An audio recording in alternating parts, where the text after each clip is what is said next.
सोराब ॻोठ थाणे जी हद लासी ॻोठ में बदअमनी ते कंट्रोल न थी सघियो। चोरियूं ऐं फुरूं रुकिजी न सघियूं। अवाम खे चोरनि ऐं फुरनि जे निगाह नज़र करे छॾियो। अवाम पंहिंजी जान ऐं माल जी हिफ़ाज़त पाण करे। लासी ॻोठ जी 5 नंबर घिटी में चोरी कंदे घर भातियुनि हिकु चोर पकड़े वरितो। पुलिस जो कम बि अवाम पाण करणु लॻो ऐं हद थाणे जी पुलिस मंथलियूं उगारण में मसरूफ़। सोराब ॻोठ थाणे जी हद में चोरियूं बदअमनी फुरूं रुकिजी न सघियूं।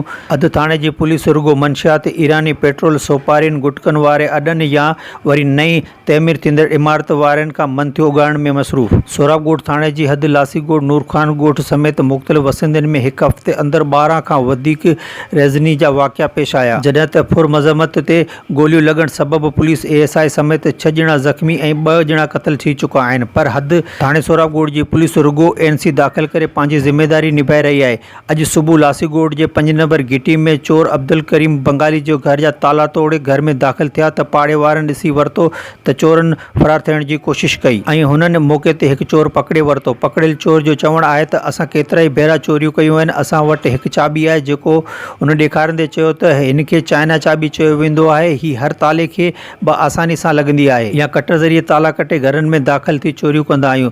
सोना ज़ेवर या क़ीमती सामान मंशियात अॾे वारनि खे ॾींदा आहियूं ऐं बाक़ी नक़द रक़म पाण में विराए खणंदा आहियूं। पकड़ियल चोर तफ़सील ॿुधाईंदे चयो त अवाम केतिरा ई भेरा पकड़े पुलिस जे हवाले कयो, पर पुलिस पैसा वठे असांखे आज़ादु करियो छॾे। इन बाद हद थाणे जी पुलिस मोबाइल बि मौक़े ते पहुची वई। घर भातियुनि पारां चोर पुलिस जे हवाले करण खां अॻु चोर पंहिंजे एतराफ़ी बयान में चयो त जमान किसका पूरा नाम बता, पूरा नाम। जमान बाप का नाम क्या है?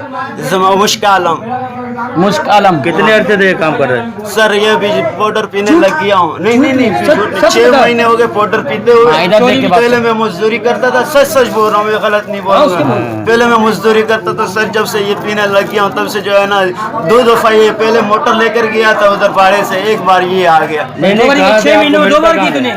पहले मजदूरी करता ये था। आपको कहाँ से मिलता है जी ये कहाँ से खरीदते हो आपको? ये बशीर चौक से।